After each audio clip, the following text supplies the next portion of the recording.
push to talk, but it Is it says not? I can change it to that. Okay. Different. Yes. Hello, hello, hello, hello, hello. You skipped out on the second hello. So yeah, Yeah, so I think it works. Yeah. I was Hello. testing that. Hey, hey, Bob. Yeah, me and Rachel are gonna try and see the Northern Lights in a minute, but I'll be back Is it once. still there? Is it coming Apparently, back we'll be again? able to see it from 11 tonight. Oh, Yeah. nice. Really? It So, still looks someone, like black someone, skies outside. someone next to me forgot to say something, and I didn't Tired. and I didn't look at the news. Oh, see I if you was can see him I tonight. was so tired. I just couldn't. I will. I mean, like to be honest, all of England saw it yesterday, and it's on everyone's Facebook pages. You could probably like do like a time lapse of it from everyone. I mean, like I took like 20 pictures myself. Actually, if it's actually available tonight, To be I'm gonna fair, ask, I'm gonna Simon, ask my mum. Just give me. I think one of the best pictures I've seen of it is the one that you took. You mean the one that my cousin took, or Oh, was like with his that the big one where it camera? was like in like you sort of like the sky and then there was like a I was gonna say like an aurora borealis, but that's exactly what it was. What it is, yeah. I'll be back shortly. Yes, I need to be back as well. Let me. I'll see if I got to tell other people. Just give me a second.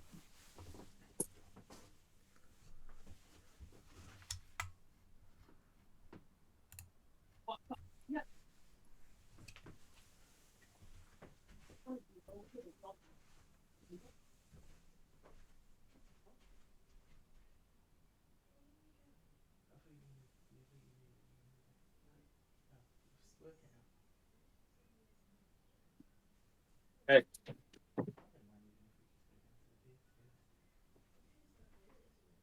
All right. Oh, headphones in.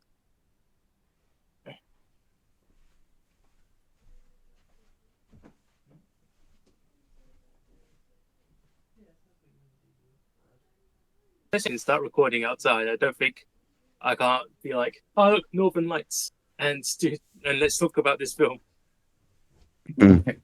Talk, push to talk is actually pretty cool. If it means that like if someone else I guess is like in the room or you've got other noise going on, it's kind of like being on I don't know like Teams or some kind of other call where you have the mute unmute. Yeah, I could push mute to unmute, but it's a bit more friction compared to just holding push to talk and then letting go. I forgot to say we're recording, so like don't feel like you have to like wait for anything. I'll quickly say before I go and chase the Northern Lights. I thought this was a really good pick, man.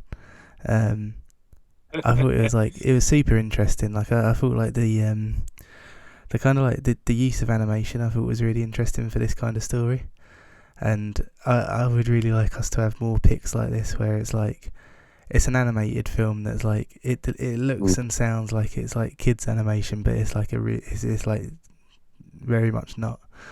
Yeah. Yeah, I really love that stuff, man. I thought that was all really cool. The only bits I didn't like was like I felt like some of the exposition was a bit clunky. I felt like that could have been polished up a little bit. Like I didn't take too much away from it because of that, but yeah, it's just a personal thing really. But yeah, I thought it was a really great pick, man. Nice. Yeah, I'd agree there. Why can I hear you but not see your like your picture or video? Is it just me? Who, me or Rob, Bob. oh, Rob's muted himself, but I can still see a shadow. All right, let me come back in. It's still glitching. Well, how the fuck does this work? Yeah. And see Alec, okay? Hey, Alec. Okay, Wait, Hey. now I can see everyone. But for some reason, there was like a space where should be. Just Discord things. Don't tell Pat because it'll put him off coming back. is Pat not here today? No, not. He said he probably won't get back in time because he's got Michael McIntyre tonight. Well, I mean, as we were discussing Northern Lights, maybe if he's lucky enough, he can still like snap a pic while he's on the underground, or well, not on the underground, but like when he's on the train. Let me tell my wife to look out for them. You might want to turn off the light. If you see Northern Lights, let me know. Okay.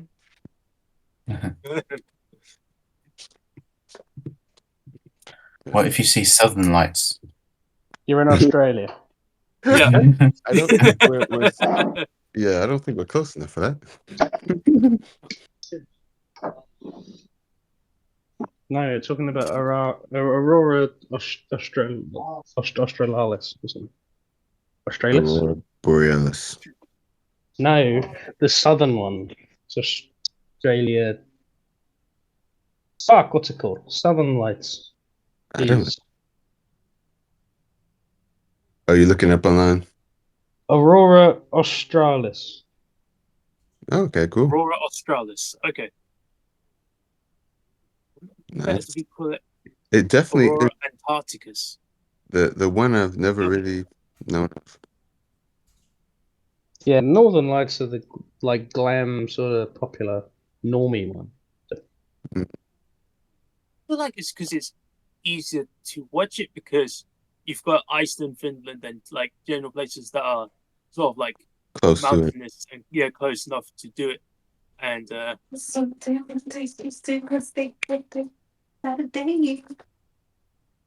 what?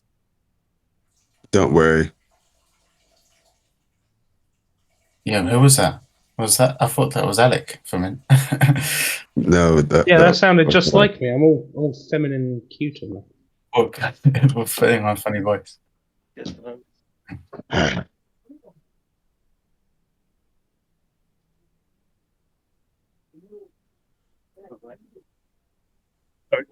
Someone was at the door. Okay, so she came back to watch the Northern Lights. All right. So before we get into it, I guess. Did anyone else take pictures yesterday except for Rob and myself? I couldn't see it. So. No, I think by the time all the pictures are taken, it kind of like everyone else and their mum took a photo. So it's like there isn't much point, but it just looks like black skies out there. So I don't know what setting you have to get on your phone to get something interesting to come up. But I think with the newest iPhone, it's got a decent enough camera to take like the most basic version of the Northern Lights. But if you need like one of those super like I don't even know what's the name of it, but like it's like super long exposure cameras, I think is what it's called, and it's the ones that are like a foot long, and you just take and you just face the sky for about a good like 20 seconds, and then you go click, and it's like 20 seconds. You mean like those type of cameras? Yeah, Yeah. Because lots of cameras have can do really long exposures, but not many necessarily have the lenses like you're talking about. Yeah. So it's like because the pictures that everyone's got on their phone are on Facebook, they're nice pictures, but it's not like the super like crazy high quality ones that you see like in like postcards, which are real by the way. It's just like never expected because as Rob was saying, it like he gets why people would pay money to go to like Iceland and Finland to go and watch the Northern Lights. Oh but yeah, but it's like, hey, guess what? We can watch it in the back of our garden now. Saved us like a couple of £100. It's like it's quite fun. Yeah, some of the pictures online are just so nice.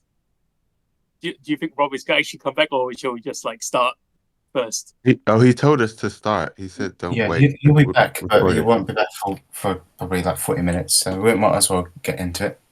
Okay. Let the bread making commence. It's bread winning, actually. Yes. I am bread. Yeah, it's a winning film, so we should emphasize that part. So wait, he's got a camera up in his little den, but oh no, there he is. That doesn't make any sense to me. I thought he went outside to do it. Anyway, Okay. if never mind. I was gonna say I would put a link to like I am bread kind of you could buy a plushy bread loaf Fucking in hell. the chat.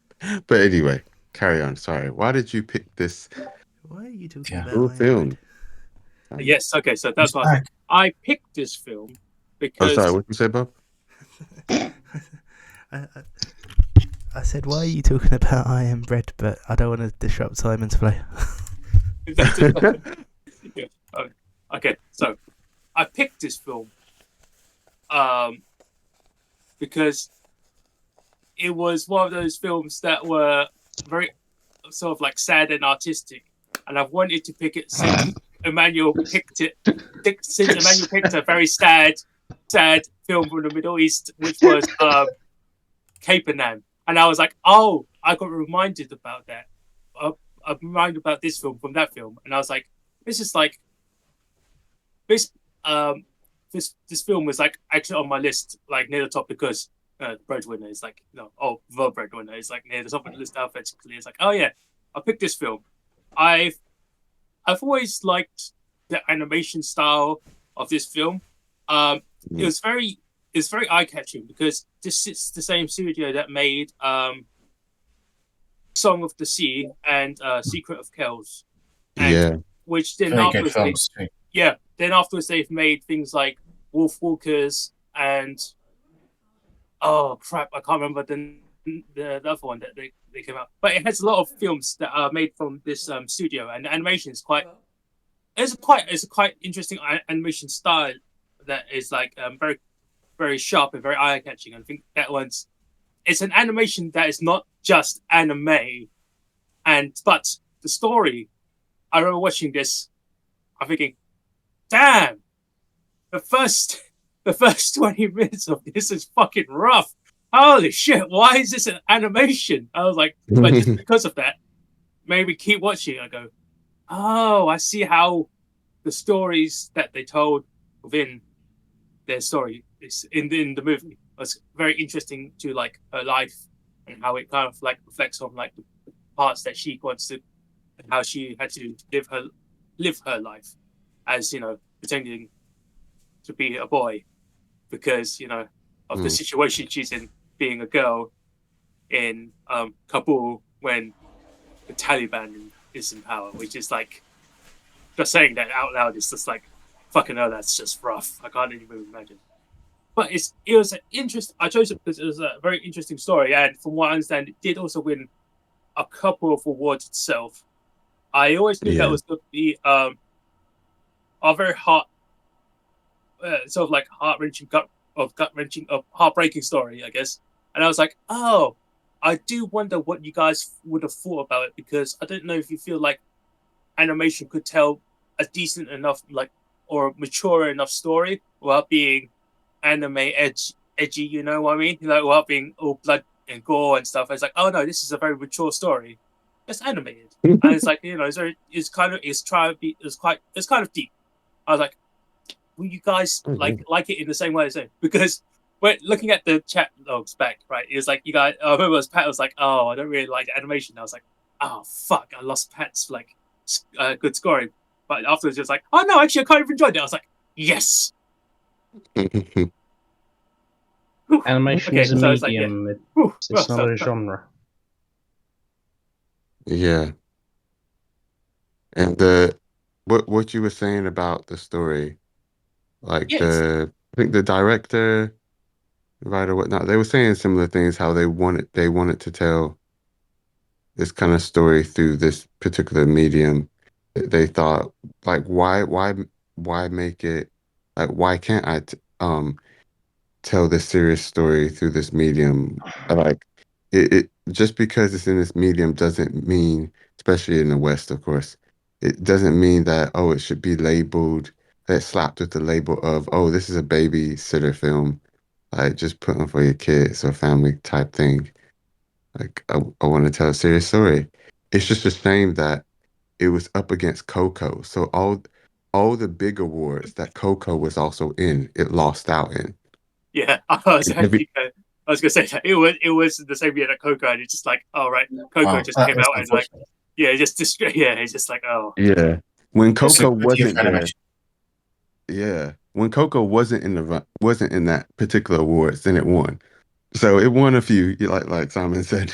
But I was like, oh man, it had to go up that year.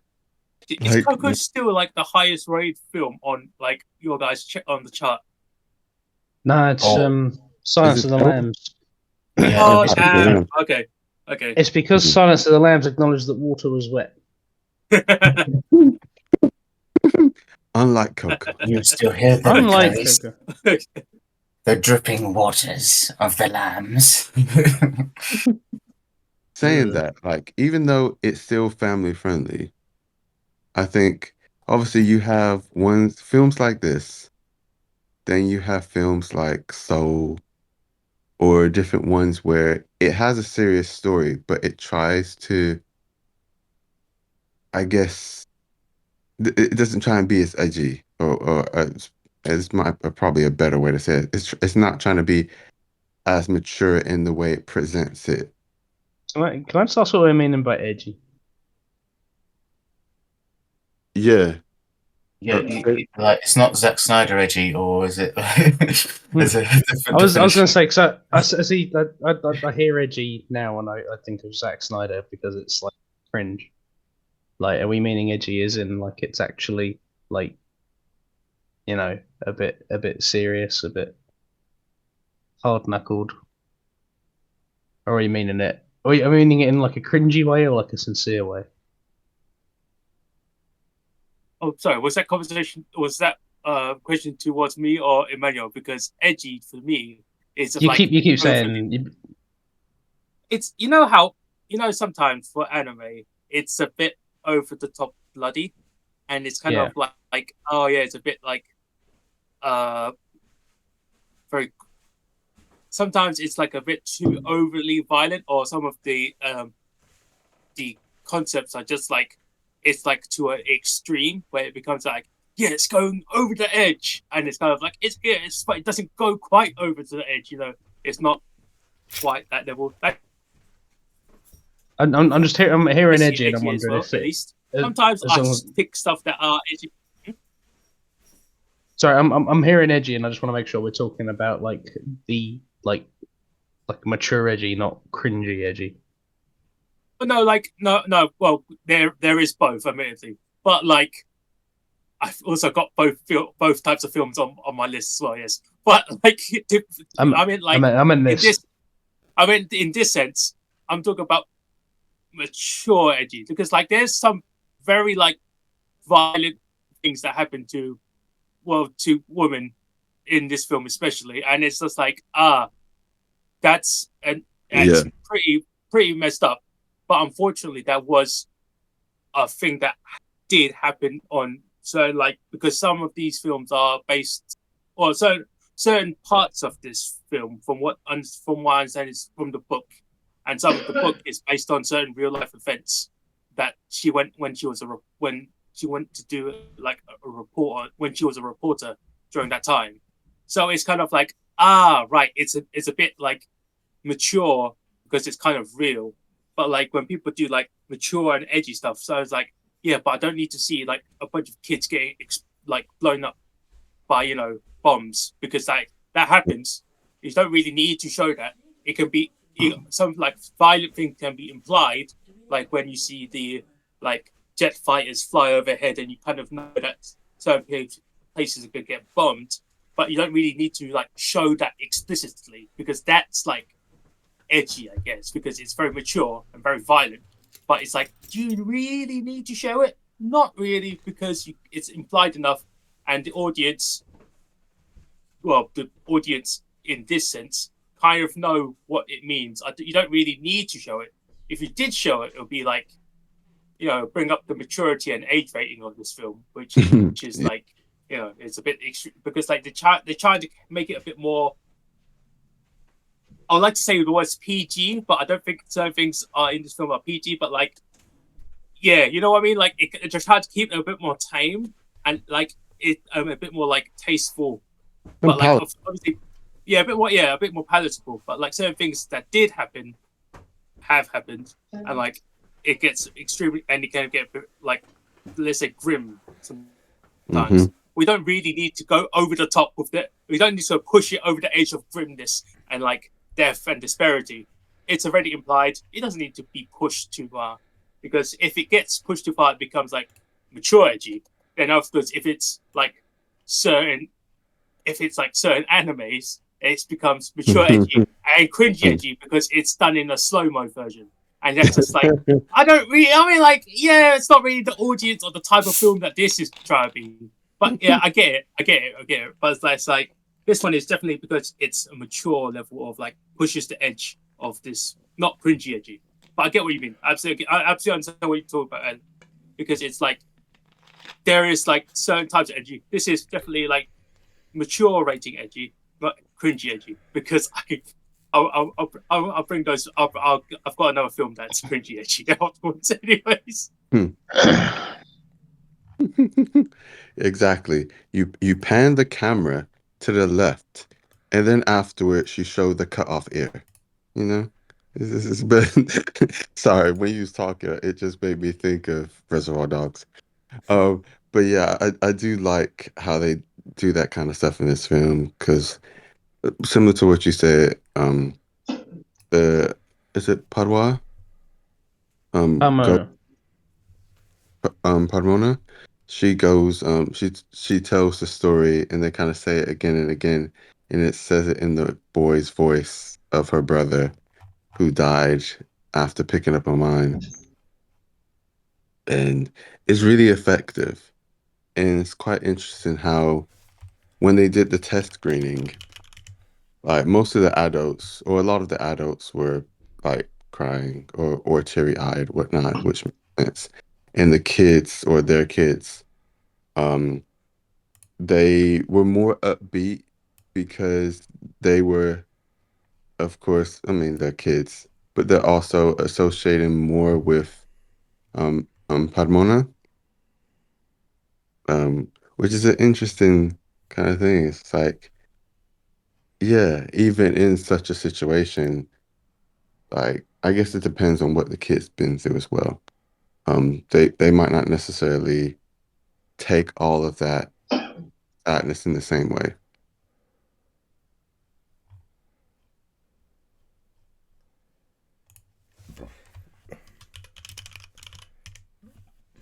Yeah, I really like and respect what kind is it all the research and stuff they did and like all the people from the Afghan community they got involved with it and the voice actors like with that heritage. It's just it's just really obviously nice to see it done in such a respectful way. And I didn't realize Angelina Jolie was involved as well. It's not surprising, but it's also it's like, oh, okay, cool, yeah. Executive producer. She also helped. She also has connections with like Afghan Girls School and whatnot, and she also helped. She was key for the voice choosing the voice actors. And like when the girl who plays, yeah, Padmona, I think at the time she was like 11 or near 11 when she played this. I was like, man, she did good. And they noted like how rare of a talent she was for like someone who's 11. And it's just like, yeah,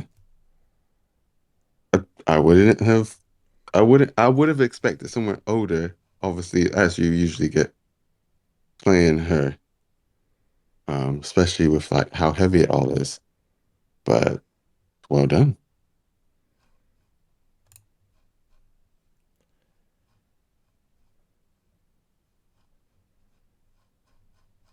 Anyone else for opening statements? Oh, we don't have any statements. I forgot about that. I was just talking. Sorry.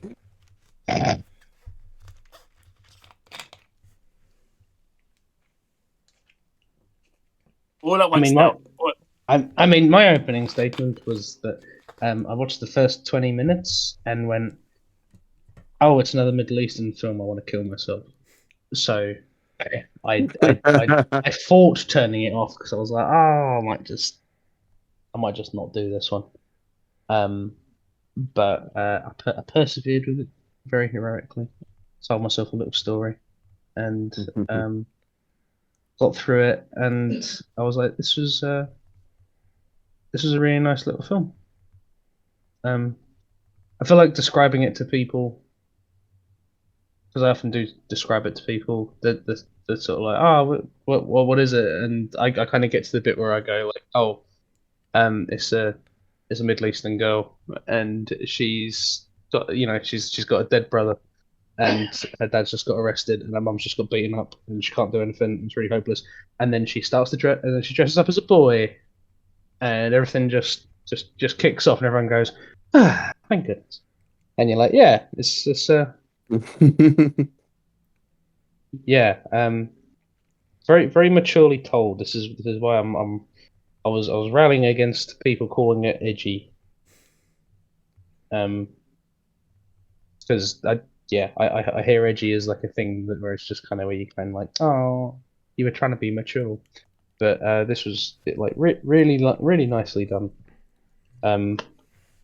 I yeah, I like the animation. There was some little bits where I thought they were trying to add too many realistic effects, and it sort of jarred with what was going on. That it kind of pulled me out a little bit. But yeah, considering how bleak it was in the beginning, the fact that I came out at the end and went, that was really good. That was really nice. I was very immersed, and I came out feeling a bit happier. It's sort of like when it's a really hot day and you have a curry, and you kind of go like, I don't feel so hot anymore. It's sort of like that, where you've gone like, wow, I'm at the depths of depression, and everything came out like all right. So yeah, this is the best thing Simon's ever picked. I don't know. I don't want to be controversial. The sad Middle Eastern film is the best thing I've picked, and I feel like I don't know how to explain. I don't know how to feel about that, but I'm like, yeah, I guess I could. I mean, I got to pick a really like. Oh wait, actually, we'll do like picks for the round, right? My one is going for Requiem because I just enjoy sadness. Are you sure you want to do Requiem? Because we have already got it picked. So like, sorry, we have already got it nominated. So like, this means that other things don't get nominated if you. Oh shit! Oh yeah, I forgot that's how we've changed the system, haven't we? Mm. Yeah, I'm not trying to take votes away from Emmanuel here, but like just to say, if you don't, then that means there's only 2 votes, and we've still got Shoplifters, Moneyball, Breadwinner. You can't vote for Breadwinner anyway. Sorry, how does the new voting system work again? Sorry. So it needs a nomination to get nominated for the awards. Oh, it is like, oh man. Yeah. So at the minute, the things in the running are The Shawshank Redemption, The Five Devils, Planes, Trains, and Automobiles, Cool Runnings, To Every You I Loved Before, and then Creed, Inglorious Bastards, Boogie Nights, Dragon Ball Z, Resurrection F, and then Reservoir Dogs, Requiem for a Dream, and Some Like It Hot. The things that are not in the running are Interstellar, To Me, the One Who Loved You, Rocky, Holy Spider, Vengeance. Give my other vote for Northman, then, please. Northman, okay. Man. I was going to say this is going to be really tricky for me because I really want Moneyball and Breadwinner to get in, but. Oh yeah, but I mean, as we discussed for the Moneyball chat last time, it was like I mean, not quite the baseball film I wanted, but I get it.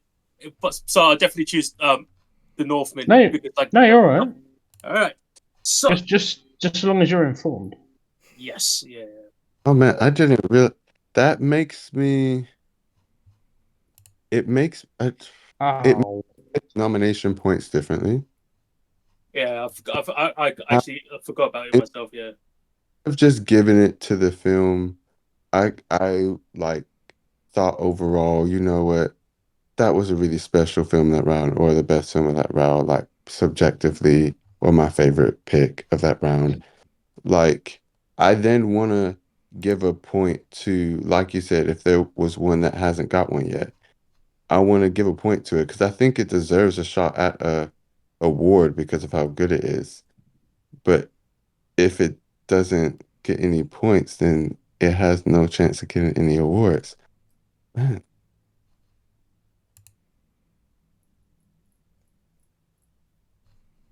I'll think about it.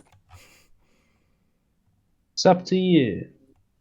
As you're thinking about it. So Ben, what's your introduction? What's your opening statement? Right. Yeah, The Breadwinner was a lovely film. And maybe lovely isn't the best word to describe it, but I felt it was a very important film. A very like it's something that has to be. It's this film that I felt that it came out at the right time and it needed to be seen by like the widest audience possible. And so I felt it was quite appropriate, like a studio that you wouldn't think would do a film like this, which an Irish-based studio that did quite a lot of like very authentic stuff from in the UK European style. It's got this kind of like, if you've seen Secret, what is it called, The Secret of the Kells and Song of the Sea, they're very kind of um, they are very Celtic, very European and Irish, and they've got their roots right in where you think they'd be. But this was a huge step out of their comfort zone, so I felt it's quite unusual but really impressive that they did a film like this, that they told told the story and the subject matter so well, almost like they were. If you told me they were a Middle Eastern studio as well, I'd probably believe it because of the detail and how thematically relevant it was of the time it was made versus now and versus then. It seemed so clued in, and it's to do the story like this in animation. I thought it's probably the best way to kind of like get across the importance of cultural awareness and telling people about these other um, cultures across the world, especially in somewhere like Iran, where it's set, right? And the Taliban, the very, very divisive and very touchy subjects. But I felt they did it in a very careful way and very thoughtful and very in a way that it kind of like if you showed your 8-year-old child this, they'd immediately get what's going on. There's not much explaining you need to do, but it knows the story you need to tell. It's got its heart on its sleeve, and that they kind of weaved in realism, but not enough realism to kind of like put people off to make it too horrible and gritty or edgy, as I say.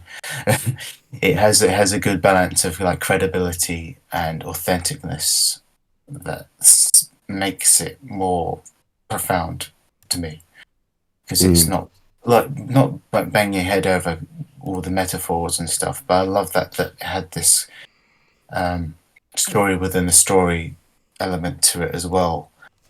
That was in parallel to the real life story that was going on. Um, and yeah, I think it's an important one for anyone in the world, and no matter what culture or creed you're from, no matter what you've grown up to believe, what religion you are, you can follow the story and appreciate that it's just like this family just trying to survive, and that's all it is. It's just putting empathy across so well that you can just like, yeah, I can see this family. I can see this. This is my mother. This is my sister. This is my brother. This is me, and this is what it'd be like if I was in this situation. I'd find this appalling, and I'd be terrified. And I feel that it's a very important thing to convey. and they did it in a way that wasn't scary. They did it in a way that just showed it like this is what's happening in some parts of the world, and it's awful, and we should be opposing it, and we should do something about it. But some people just have to live with it and live their lives and get through it. And I thought it was a good kind of like a little microcosm of what these people in this part of the world would be going through, and the awareness of what they are going through is something that people across the board should be aware of. And I thought they did a great job with that, and that's why it kind of spoke to me in a way, because I was shocked, I was appalled, but I was kind of moved in these people were going through, and that's the most important thing. If you're not affected by it, the film doesn't work, and I thought it worked straight away in the first 10 minutes. It hooks you in, and the animation was like perfectly done. It was gentle, but it was like it's a very firm grip of like how they could tell a story in a very clear and precise way, and I just appreciate that. Yeah, enough of me rambling. That was my 2 cents on that one. So Breadwinner is a big win. Yeah. Is a big win. Man. How about you, Rob? Before you disappear again. Yeah, no, like I said earlier, man. Like the only gripes I had with it are kind of like superficial stuff. Yeah, no, I thought it was really cool. I think, I mean, obviously, like sort of, just on surface level, like it's a similar sort of like the story has similar beats to like Mulan, but I thought it was a really interesting thing to make a comparison to, because this is like modern day and this is like right now. Because we've all sort of grown up with that Mulan story and it's like far in the past and you're so detached from it. I thought it was really interesting watching this, and like also it being animated as well. Like I suppose it makes that comparison like a little bit more sort of like ready in your mind. But yeah, because it's like sort of taking that kind of like that core concept of something that's like so detached, and like it's always been like this animated musical that you kind of it's so far in the past that you don't really relate it to the world that we live in now. So watching something like this that is the world that we live in now, and is that same sort of story about how a girl has to sort of disguise herself as a boy to get on in life, like it's pretty heartbreaking. That there was a scene near the start. Actually, I'm not sure if it was near the start. Maybe like during the first act. So there was a scene somewhere. It was the one where yes. like you're muted, Alec. What? Oh, you didn't come through there for me. I don't know if that was just me. Oh, maybe it's because my mic's up. Is that better? Yeah, that's better. Yeah. Oh, cool. Yeah. But yeah, Sorry. no, there that scene where the guy from the Taliban was like telling her to cover up and all that. I was kind of like, I don't know, like sort of seeing that in especially this sort of like animation style, because I feel like it's a sort of deliberately simplistic kind of style. I thought it was really effective at like highlighting how awful the things that were being said were.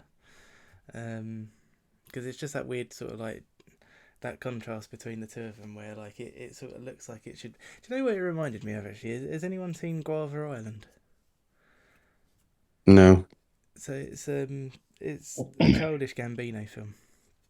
It's only like 40 minutes long, but it's basically like there's a bit at the start of it which is telling like the history of the island, and it's kind of like that sort of like magical realism kind of thing, and everything's sort of another thing it's like actually is Hercules.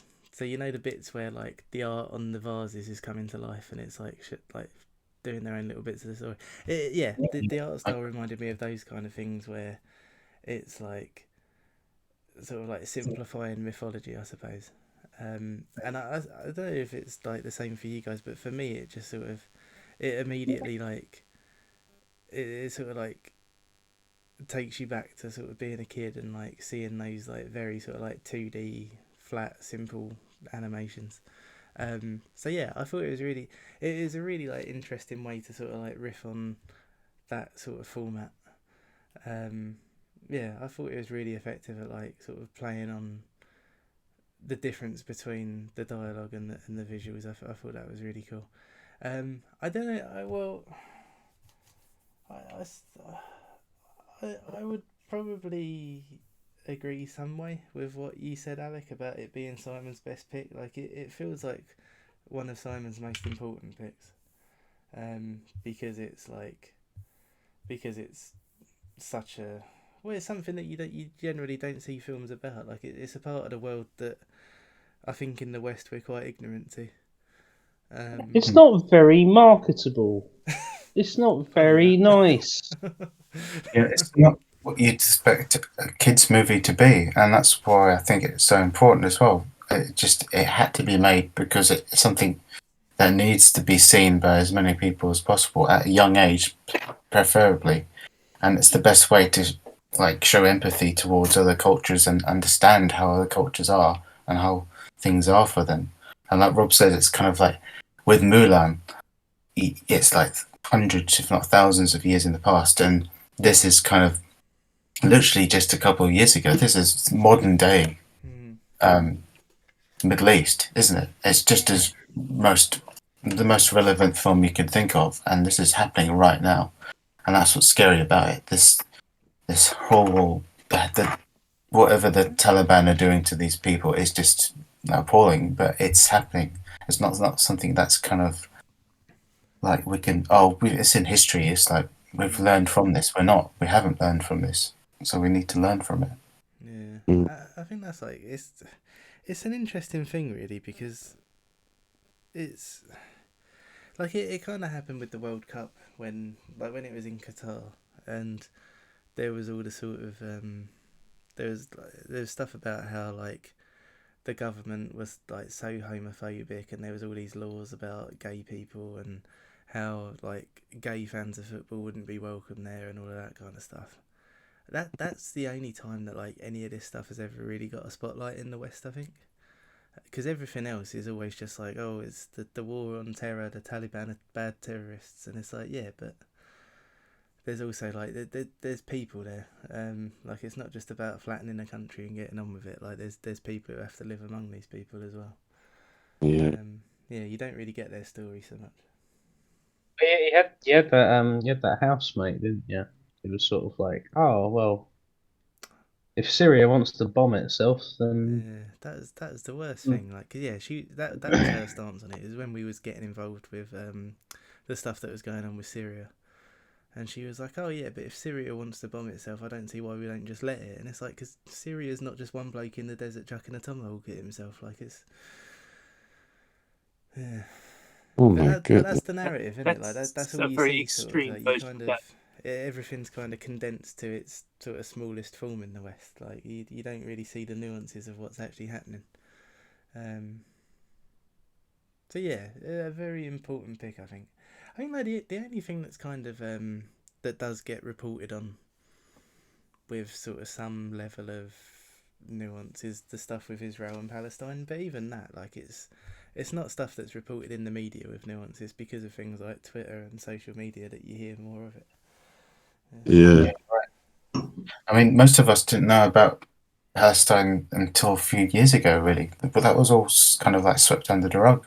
The whole thing, what's happening to that poor country, and it's mental that that sort of thing is kind of like, yeah, it's swept aside, and it's like it's not really headline news. They don't want to make it public because it's so awful, but at the same time, we should be aware of it because it is so awful. I don't get it really, but it's just. That's the thing I was saying to Rachel's dad earlier because he was like, with everything that's going on, how can Israel be part of Eurovision?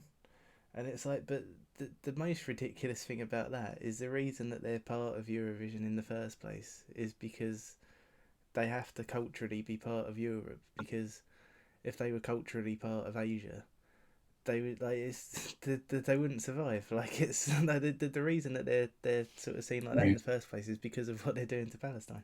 Right, it's stuck in the middle and they don't really have anywhere to go. Yeah, it's their undoing in a sense. The whole thing is just like, Mm. yeah, But yeah, I think it's a very important pick. I think it's nice to not nice, but like I mean, it's not like an enjoyable experience to see this kind of thing. But it's sort of it's it feels like it's something that we should seek more of. I think. Now, my Yeah, question.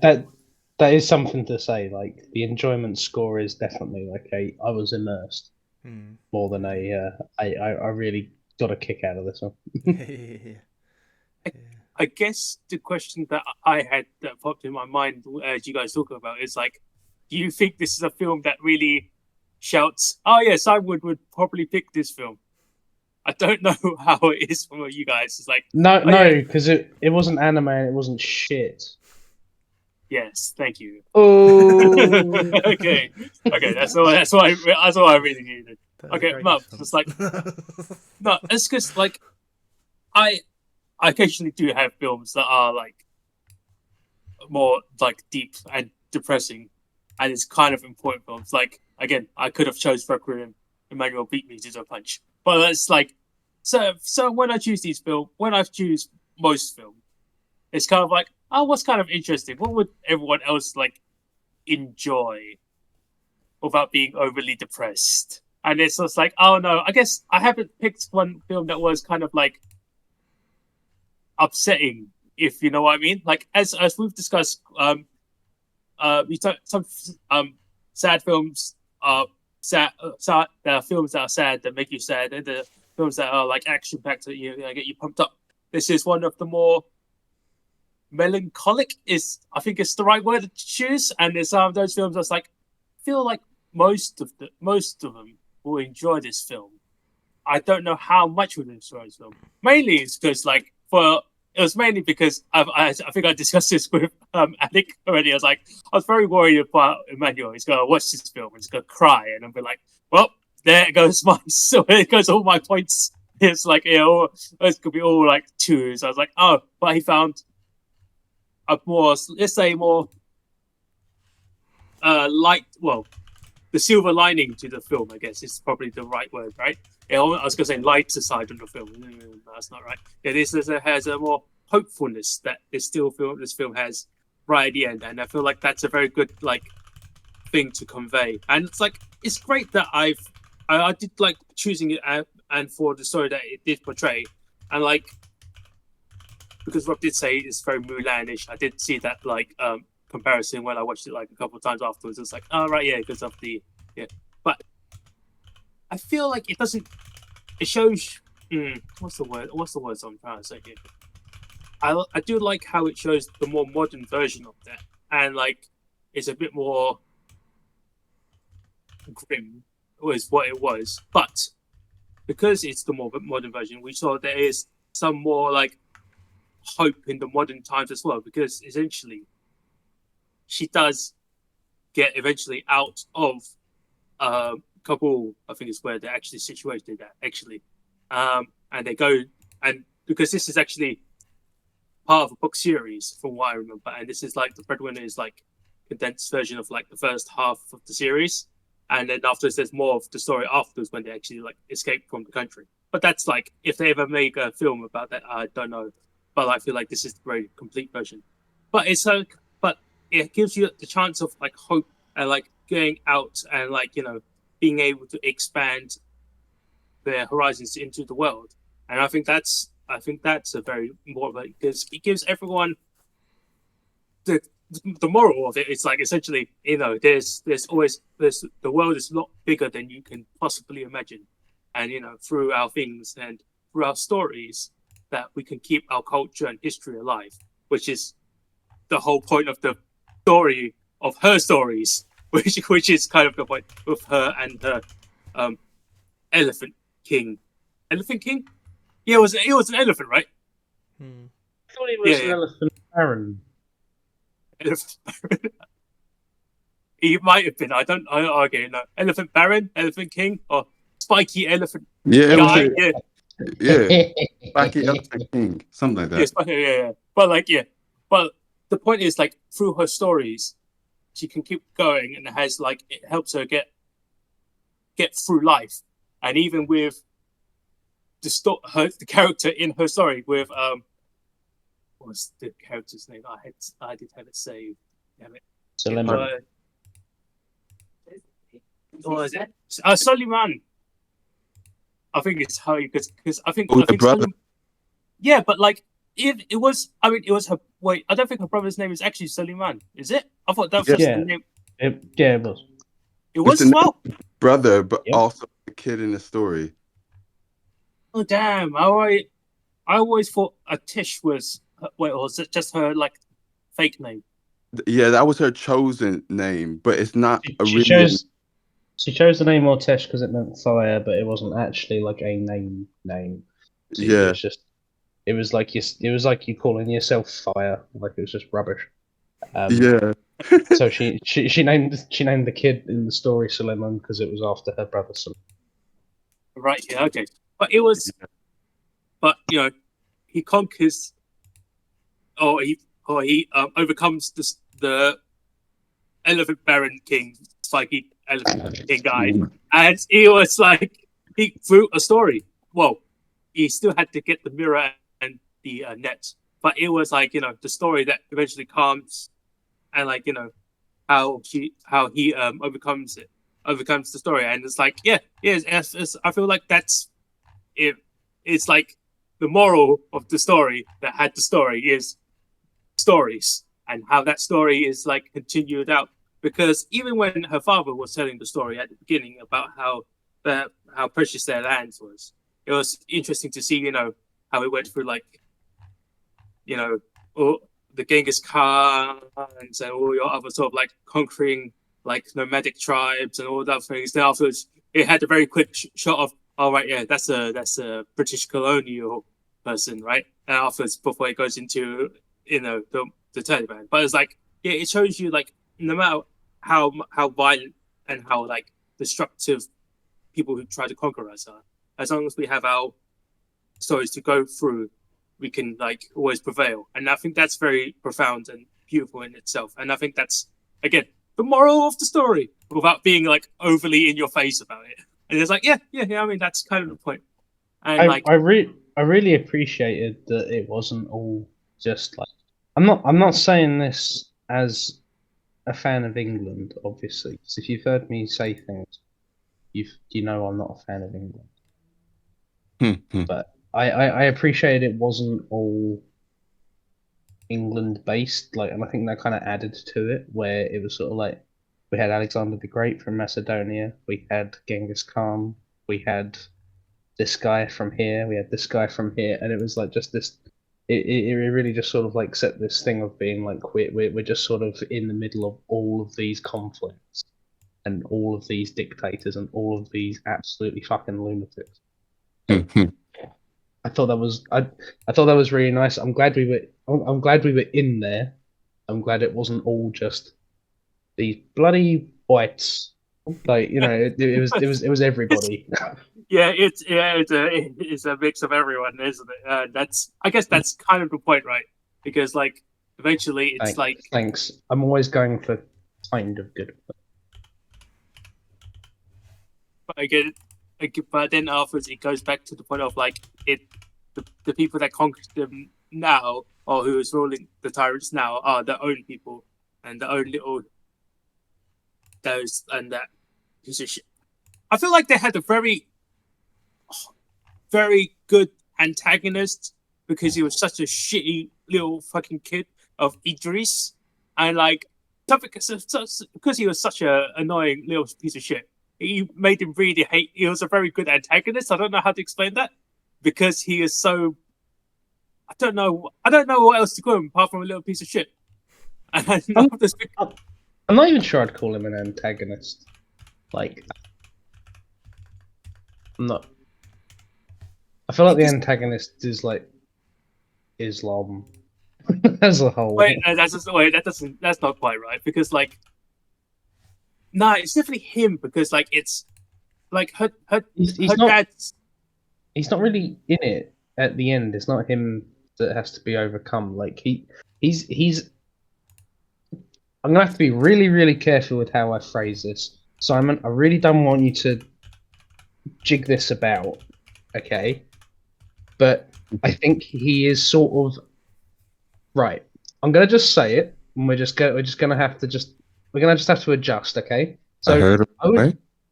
I would call Idris sort of a victim of the Taliban and how they indoctrinate him. He is someone who used to be educated. He was someone who, well, not educated as such, but he was someone who was in a position to be educated. He had a teacher who was Parmona's father, and he has been indoctrinated into the Taliban, and they've told him that all the academic stuff's actually worthless and that you don't really need it, and all that matters is this and all that matters is that. I think, Mm, and also he is gone by the midpoint of the story, and I went, what was the point of that? And the point of that is this kid is not. He doesn't know what's going on. He knows about as much of what's going on as anyone else does, which is nothing. And mm, he is a pawn in the Taliban's. I don't even want to call it a plan. They just want to chuck people into this conflict, and they're going to do whatever they want to.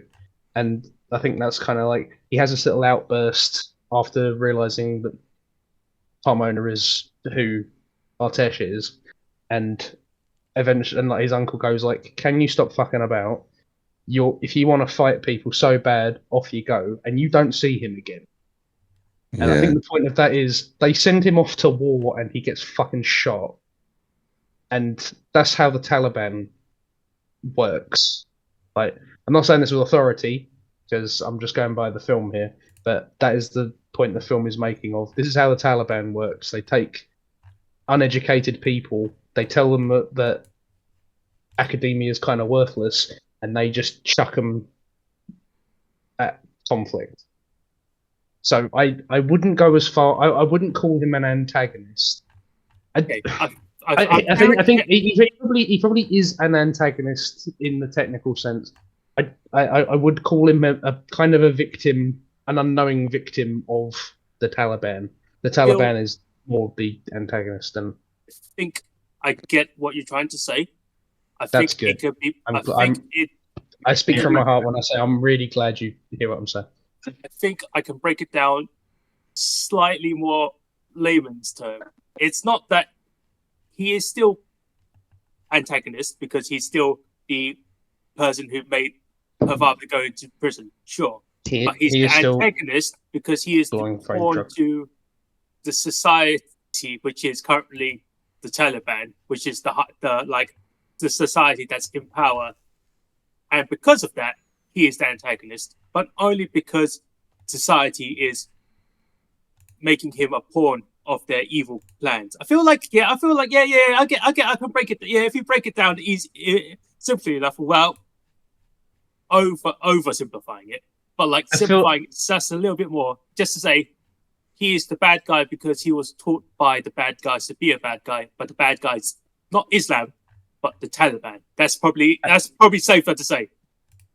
Yeah, I feel like he is a bad guy, but I don't think he is the bad guy. I feel like the bad guy is who you go up against in the final act, and he's not anywhere. And I think that's because he's sort of a victim of this system. He doesn't realize it. He doesn't have cognizance of it. But that's kind of the point of how they operate. Yeah, because the reason why because you said it was Islam, I was like, not really, because even though there are people who are slightly uneducated in that like group of people, there was little shit that was Idris, and then after you had the really big older dude. I can't remember his name now. Fuck. Rizzo. Razek? Razek, Oh yeah, because he is unfortunately uneducated as well because he didn't read or he can't read or he doesn't know that particular. Yeah, so that's why he was goes. I've got this letter. I've been holding it on for like a good 6 months. I can't read what it says. Can you read it for me? And afterwards, it's like, oh, I'm sorry, Razek. Your wife is dead, and it's just like, fuck. it's just like, oh right, because it's a very terrible, fucking horrible news to hear that. But he still has like, and he leaves. He leaves the airport on the knife, and he just like goes off because that's such a horrible news. But he comes back to pay her, and it's like, I am part of like the same group that Idris is, but he's still a good person, and I feel like that's an interesting like statement because like no matter how you have it, it's like there's still good people in I've got to think about how to say it now as well. Not everyone in like a certain societal group is completely evil. There are still people that have a heart and a soul, I guess, and like they will still try to help every man or every kid, I guess. And I feel like that's an important part to say as well, because like again, even if they are the evil in society and like the antagonist of the place, there's still sometimes good people within that group, and that's important to have because it's like life is like not always completely black and white, and it's good to show that there is that in this story, and I think that's important as well. Definitely. Yeah. That's agree. Yeah, that's great. Yeah. That's yeah. This is this is what I meant by the the antagonist is Islam, because it's like it's not to say the people living under Islam are all universally evil. It's just it's the doctrine that says women can't go out if they don't have a husband. It's it makes women second. It's more the Taliban than the Taliban Taliban is Islam. Yeah. Because the Taliban in this situation of being extremists, they're taking the writings and teachings and taking it to extremes when it wasn't like that before. Mm-hmm. Yeah, that's what's baffling about it. Like the Taliban warping Islam, which is known to be one of the most peaceful religions in history. If you took Taliban out of it, it would be one of the most peaceful religions there was next to Buddhism. However, but it's the fact that they've kind of warped it to a point that the culture and media have kind of put two and two together as one entity. So Islam seems like, it's just an awful, violent, horrible, women-hating religion, but it's not that at all. That's the problem. But funny enough, her father, I keep pronouncing Harmona. Harmona's father is actually Harmona. Teacher dad guy is essentially is actually part of Islam as well, because he actually did teach proper Islam, the peaceful version. Because there's the scene where Parona was like trying to sell her wares. And afterwards, he just comes like, why is she not covering herself, huh? It's like, she's a woman out in the streets. And he's like, why don't you look away then instead? Which is actually a part of teachings of Islam. Don't stare at the girl. How about you turn your brother's face away? And that's like, damn, that's a deep cut. And that's saying, here's what the religion should be with proper education and proper teachings. And Idris is like the corruption of that, and I think that's a very very well established part of that right at the beginning of the story. It really shows you like how the story kind of will go, and it's like that's good, that's great. I feel like it's important to like set the type of story that you want already, and it's like it shows you that the system there was already not great, but it showed you that there are still good people, and that's the main thing we can really get from those particular scenes. On a side note, like after picking Holy Spider, I was just like, man, I'm not picking a Middle East film for a while. Like, because there's lots of good ones, but a lot of the ones aware of that are really good. I'm sure there's plenty that the quality has not been in question. They've Yeah. all been very good films. Yeah, They've just been fucking horrible. they're so like realistically brilliant, but yeah. It's like, look at all the suffering that goes on in the Middle East, and it's like, yeah, great, cheers, Yeah, bye, look how thank you. this is so real and like depressing. Do you want to know how depressing it is in the fucking desert? And I'm like, no, you know what? Not No. really. I knew it was bad. I didn't know it was this bad. Yeah, Obviously, that is a good thing. yeah. But You thought this war-torn country was bad. Wait until you see this film. It's even worse than you think. Oh fuck yeah, it's a good point there. Yeah. I Okay. almost like for the last pick instead of Requiem for a Dream. One of the perspective, I was never gonna really pick it once I realized I was like, maybe not sure. Actually, maybe in the future, probably not. But there was like this. It was kind of like a tense thriller horror film set in the Middle East. And I was just like, you know what? Maybe I should give this part of the world just a break for a minute. And then Simon picked this. I was Yeah. just like, oh, here we this, go. if you guys want to pick Aladdin, you go right ahead. That is a fun Middle East movie. Let's do it.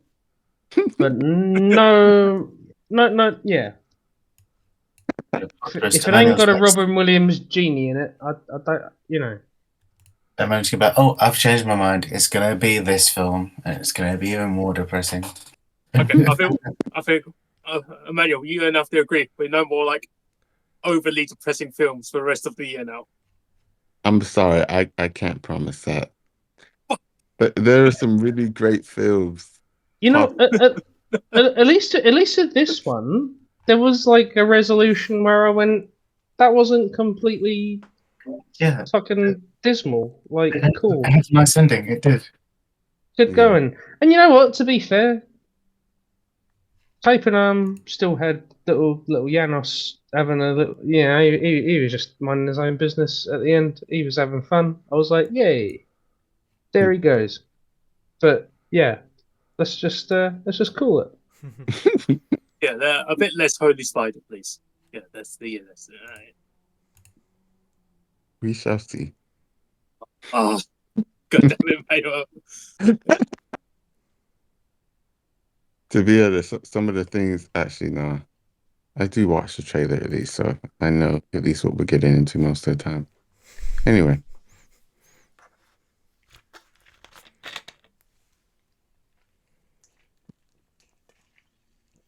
Sorry, just fun fact. I added this nomination point that Simon gave me, and I accidentally hit approve on my nomination thing. So the running tally I had for everybody, and my nominations that I had going, I just fucking deleted.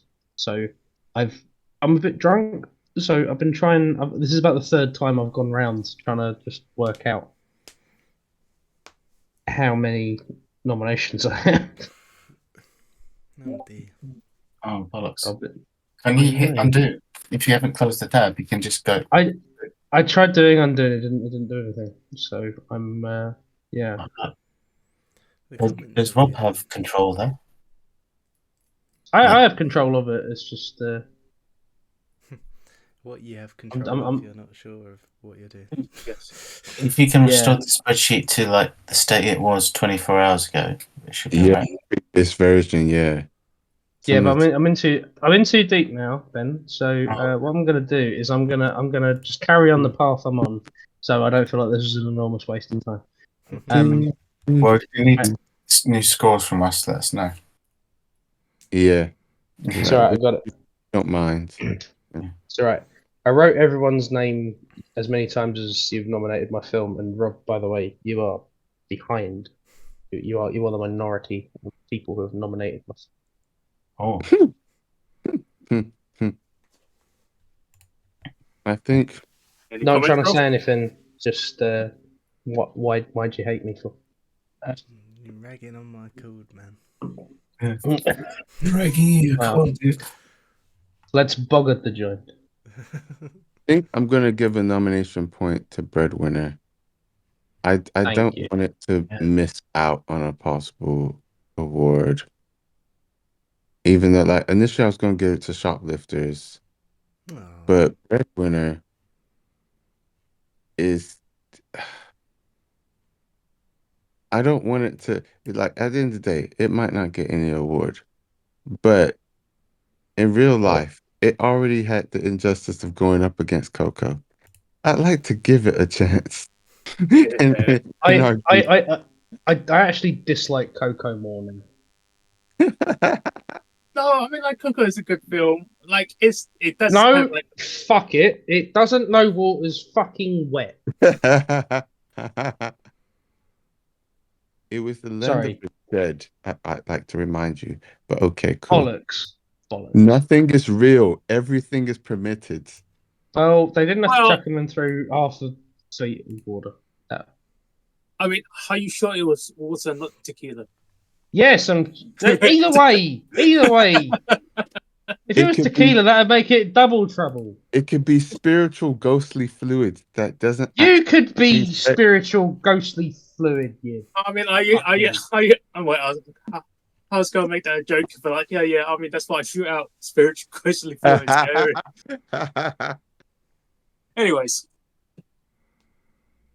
Anyways, apart from those Oh, jokes,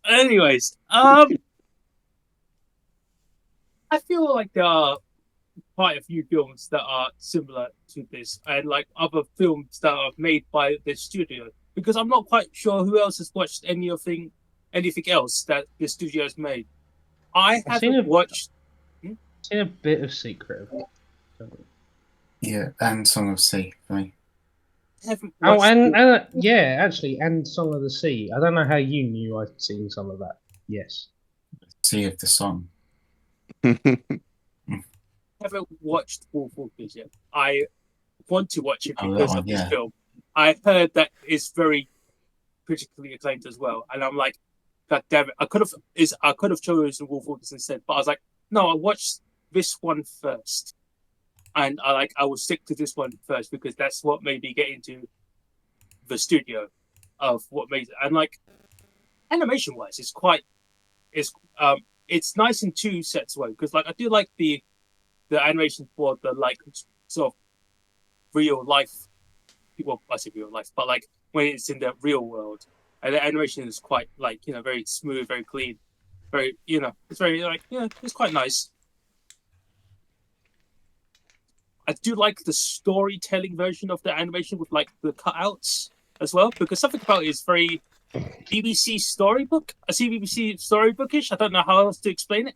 Something about it seems like it feels like the story is a lot more. It has a very unique charm to it. I don't know how to explain it. yeah, it does. It has. Something about it being like sort of cow shapes and they come like bouncing along seems storybookish and it's storybookish. It has like its own uniqueness to it. I don't know if the other films that are made from this studio will have that sort of feeling because I haven't watched Wolf Walkers. I don't know if I have anything like that. But it seems very like unique to this particular movie. I don't know how else to explain it, and like I don't know how else to explain.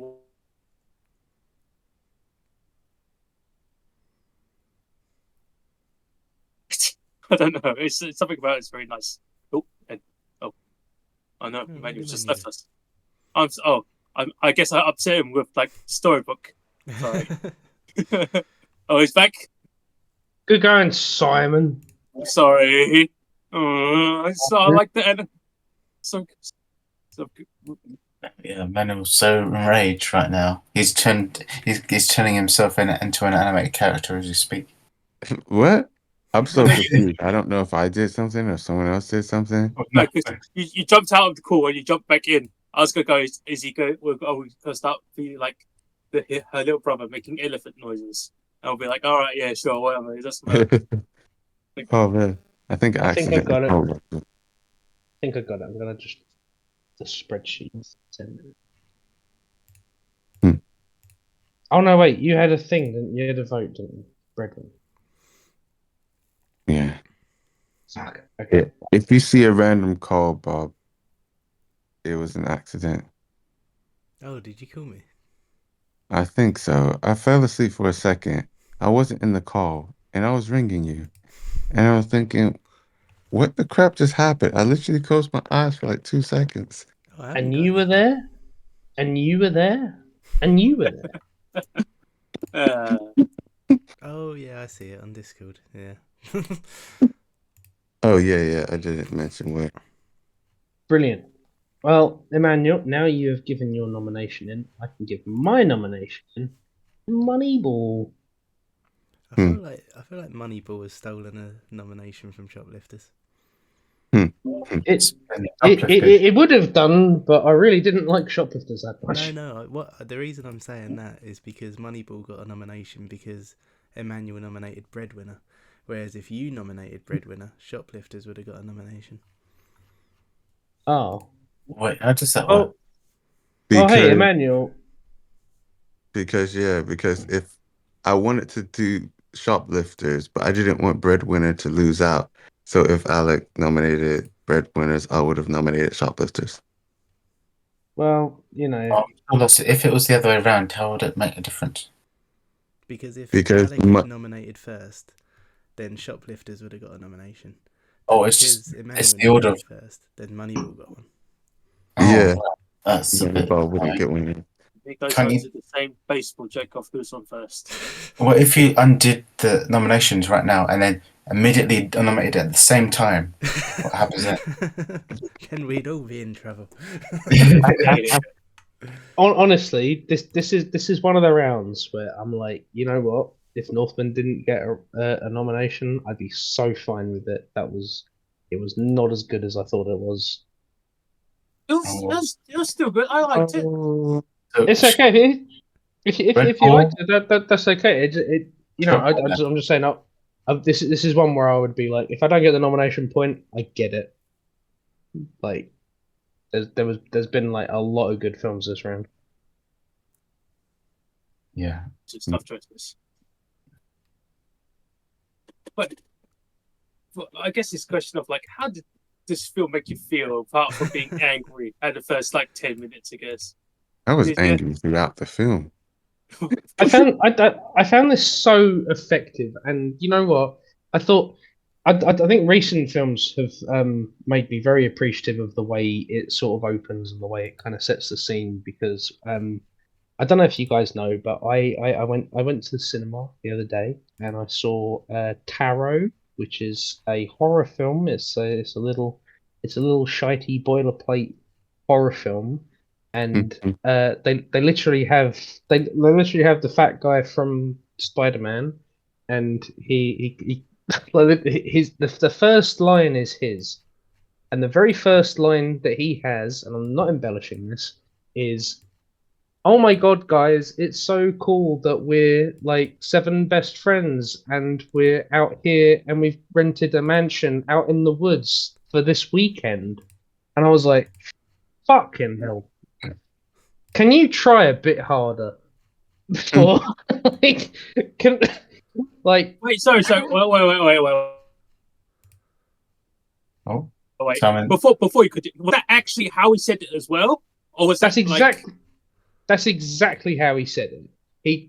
I actually groaned, and Ed was like, "It hasn't even fucking started yet. Can you fucking calm down?" And I was like, "It's literally started with him explaining how many people are here, where they are, and what they're doing." And it's not, it's not been like skillfully done or anything. It's just been like, we are seven best friends, and we're out in the woods, and we have a mansion for the weekend. And I'm like, oh, thank you, cheers. I could have just seen that, but instead you had someone fucking say it I'm It's trying because I to couldn't think. see it. Even your next didn't spell it out like that, did it? No, it was so irritating, which is why I was very Yeah, you're thinking back next. to this, where I'm like, okay, why is this exposition thing happening here? And I'm like, this exposition thing is happening here because the character speaking right now is a teacher. The man speaking right now is a teacher who has a daughter. The man speaking right now is a teacher who has a daughter who he wants to educate and make sure she has a like knowledge of history. we've got it represented with very nice, very nice, very artfully done, very powerful visuals that are done just like in like a split second. And the reason he is trying to get her to learn her history isn't just an academic thing, it is like a cultural thing because the Taliban is erasing history right now because it doesn't value it. And so making sure that the younger generation has it is a way to ensure that it keeps going, like that history stays and that culture stays. And there's just so much meaning and so much contextual stuff in having this exposition, and it's like, yeah, this is how you do it. But then we have these fucking shitey like just low budget horror films feeling the need to go like, oh, I'll just have a line to explain what you could have already seen. And it's like, fuck me. Like there's so many layers to just this little exposition dump. Like exposition isn't like a bad thing in of itself, and when you do it like this, where there's a lot of reason to have it that tells you about these characters, when it's like a characterful thing that is like being the vehicle for this exposition to tell you this, that's the ideal. That's where you want to be. It's when you have these people coming in and going, oh my god, guys, we're 7 best friends and we hired a mansion in the woods for the weekend. I'm like, fuck off. Yeah, I mean, it also doesn't feel like it would be like in real life. There's no chance that we would be like, hey guys, we're 5 guys who are currently on this recording, and suddenly we're just talking about films, and suddenly one of the guys will be a murderer. It doesn't happen that way. No one talks like that, do they? How crazy is it that we're 5 best friends and we're on a video call right now at our houses after 5 years of film club? Because the audience doesn't know any of that, so I need to project that to them. It sounds like Madam Web writing to me. Oh damn! I haven't watched that yet. I was in the jungle researching spiders, and my father died or something like that. That's what it's based on. My father died mysteriously while he was in the Amazon rainforest researching spiders. Yeah, that line's not in the film either. That was just in the trailer. Oh, that's still crazy that they put in the trailer. He got the piss taken out of it so much in the trailer they removed it from the actual film, which I thought was hilarious. That's so bad. I really appreciate films that don't do that. I don't really think about it that much, but I think the last 2 films I saw before this really kind of reminded me of that kind of technique. Like was it Challengers and Love Lies Bleeding? Not talking about the rest of the film, but the fact is it does that kind of key thing of it introduces you to different parts and different characters and different things, but it doesn't necessarily explain what you're experiencing, what you're looking at. But probably 10 minutes later, you'll find out by some other character being like, yeah, that's my dad. He's a psychopath.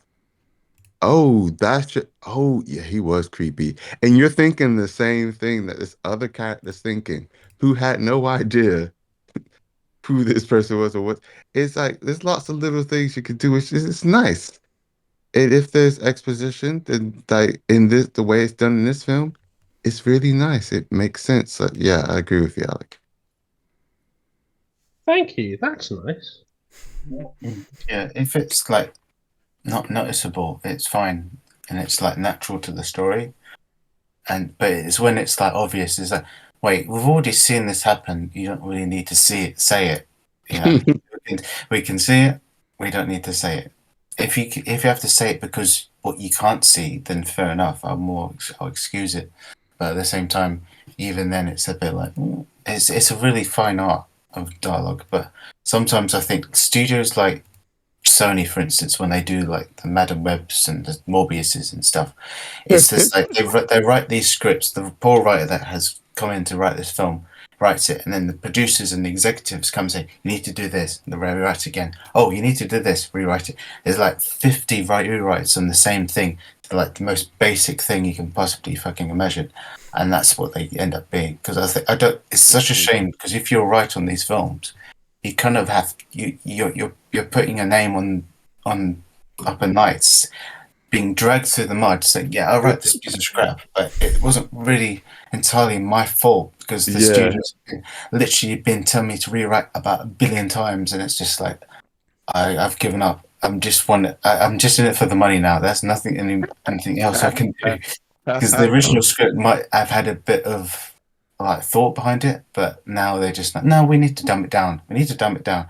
You need to dumb it down so much it's just basic, and that's the trouble with certain Hollywood films. I don't know You got though. so much to say like about how like because I think that's the thing like it's really hard to judge a writer or a director on like what they've done for like a big franchise or whatever because Yeah. you always hear about them saying like they're just these like big machines that will carry on regardless of whether they're there or not. So like it's just you can see how that would. I mean that's not an environment where somebody's gonna like put their sort of their heart into something. No, certainly not. I feel like we could have this conversation about Zack Snyder, and I'm glad that Pat's not here or he's just have a go at me. Well, this is the thing. Zack Snyder is a funny little rebuttal to this sort of thing. Actually, Madam Web's good too because the director of Madam Web was actually, well, the director writer of Madam Web was also a producer, so she did actually have power in this. She just didn't. I don't know. I guess she thought this was really good. But Zack Snyder is known for, he needs to have his little cut. He needs to have his little creative freedom and stuff. So he gets given his creative freedom, and he makes Rebel Moon, and that's shit. It's just shit. I don't know what else to call it. And I haven't watched So, it yet. I kind of want to. Maybe the Have you studio's seen it? not always the bad guy. I'd go the other way, man. I think if you as a writer or director, if you need studio interference to make a decent film, then just like let someone else make a film. Yeah. I think there's a fine line between like studio interference and like extra creative input. Like as we know, like George Lucas is a perfect example of that. When he's working with a fucking great team around him, he's like firing on all cylinders. Like the original trilogy, it wasn't just him writing; he had like all these other writers and these other directors making like Empire Strikes Back such a good film. It wasn't just 100% Lucas. When he was like 100% Lucas, he did the prequels, which were obviously various levels of success, but we still liked them. He leaves those prequels alone. Yeah, that's the thing. It's just that it's more all him rather than him working with some other great directors. And Snyder at this point, he doesn't have anyone that's like on that level that could help him elevate his projects. So he's kind of like doing the best he can, and his best isn't really good enough as it seems. So that's the problem. It's just, oh crap, you kind of need like someone to kind of like bump these guys up because some of them work as team players and others like it's a good example like Spielberg's quite good at doing it on his own, but at the same time I still think he's a better team player as well because he gets a great writer. Some of his best films come from it, like David Cope writing Jurassic Park for instance, and then you have like Stanley Kubrick who does like his own stuff, but obviously the best that comes out of it is when they work with another writer or another producer that kind of gets them a bit, just bumps them up a bit. And like obviously Snyder's showing his like limits when he hasn't got that, and it's kind of like, well, you should get some really good writers on your side, and then maybe you have a bit more of a chance. You don't need good writers when you have slow-mo. Well, when you have what? Slow-mo. Slow-mo? Oh yeah, well, maybe you should like ease up on that too.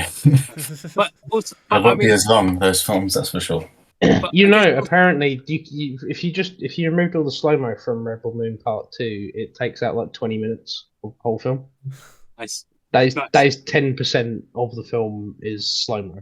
Yeah, someone said the same about the Justice League as well. It's kind of like if you took about it wouldn't be that long. It would be like 15 minutes short. Yeah, but you need it for the Flash. Yeah, no, it's all that stuff. Yeah, okay. No, it's not just the Flash. Well, that's the thing. If he just used it for the Flash, it had been fine. But he used it for like everyone else. But I feel like, without making it overly critical, but with like things like studio involvement, if you get too much studio involvement, it becomes Batgirl and like Wile E. Coyote, where he just gets fucking cancelled because of like everything is like too much studio involvement, and then afterwards it's like, actually no, you know what? Fuck the film. But it's done. But it's I feel like there is a balance, absolutely. But unfortunately, like is studio having it too much power instantly just goes. Yeah, there's Warner Brothers having too much power for like obviously the Acme movie. That was an awful situation. Let's not go into that because it's another off tangent from Breadwinner. But yeah, there's studio balance and then there's studio interference. That's kind of like it's a really happy medium to have, and that's like some directors kind of suffer from it, and others don't, and others need it. So it's it's where you draw the line. It depends on the director and it depends on the producer. It's like anything. Yeah, if they're good directors and producers, then they don't really need studio interference. So, yeah. So Breadwinner was a good example of a film that kind of like this was the studio's idea of let's tell the story about the Taliban in a very like kid-friendly way. That's not gonna like creep anyone out or scare anything off, and that's not gonna be too adult. But it's just the balance is like spot on perfect. And we've got great storytellers on our animation side. We've storyboarded it out and tell this great story, and then animate this. And I think, I think they're a very underrated studio. They're up there with like Leica and Pixar and Ghibli, and they're leaning over their stuff.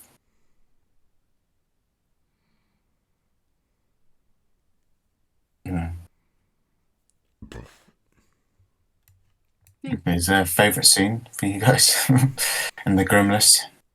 Yeah, I actually really liked the scene where Ramona is reading out the letter to Razov. I thought that was because I thought already just kind of like already you have the thing of anything written, anything read. Having that as a service you can buy just is already indicative that there's not a lot of education in this place. It's like a chargeable service you can do, but it is not widespread. Like people going to school isn't necessarily a given. So I already liked anything written, anything read. Like that's a nice world building sort of line. And then you have Razog. You had him initially. I didn't pick him up before. I thought he just showed up and went, "Hey, where's the guy who usually sits here?" But I didn't pick him up in the initial scene. I just thought he was a background character. But knowing that's him and that he walks down this street like a lot, and he's like, where's this guy? Like I thought that's nice as well. And he needs a letter read in kind of private, but he's usually got Idris to take care of, and he has a letter he needs read, but he needs to go like in private. So already you have that as well. So you got two things going on, and then he thinks it's his nephew that he's talking to, and then just you don't have like a lot of facial expression while she's reading it. You just have the action. You just have his hands, and you have his hands, and it's the action of him peeling the apple, and he's peeling it, and then she says it's bad news, and it slows down. And he says, "Hola died," and it stops. And he's not peeling the apple anymore, and it's just kind of a slow kind of thing. And then the more she reads, the more his hands kind of just sort of drop and become sort of limp. And I was like, this, considering I can't actually see his face here, that's just a really, really nicely framed shot, and you kind of get this big change in this character, and it's purely this is what motivates him to help her later. But and then that's why you have the moon halo thing later. But I was like, this is like a really really effective way of communicating the change in this guy, and it's just the weight of it really good. And I was sort of like, I had a little bit of my brain going like, is this a contrivance? And I was like, no, there's fucking landmines and it's absolutely fucking everywhere. Everybody, like, it's anyone driving around could possibly hit one. You have no idea. Like, yeah, I wouldn't even consider that. So, yeah, really well justified, really well presented. It's very good, very great character development because it makes him more human. I feel like instead of just being the hulking guy with the gun that is just like behind Idris. It makes him from background. It takes him from background character to a supporting cast character, which is it's quite a big character development as a thing. And I feel like Rob has disappeared to do Northern Lights. So how about you, Ben? What was your favorite scene? My favorite scene? Good question. Oh, I think some of the scenes where she's obviously selling stuff on the street level, and then she sort of befriends the what's his, I can't remember his name. Sorry, the man that kind of helps free her father at the end. Yeah, him, and he obviously, this is basically kind of what we've been alluding to as well, the fact that he can't read himself, but he wants her to read out what this message, this letter that he has, and what was it, his wife's name, and he wants, where is it written on this piece of paper, and she points it out, and he's just like, yeah, and I want to learn that. I want to learn that word. Yeah, Christ, yeah, where he goes back and asks her for it. Yeah, that's.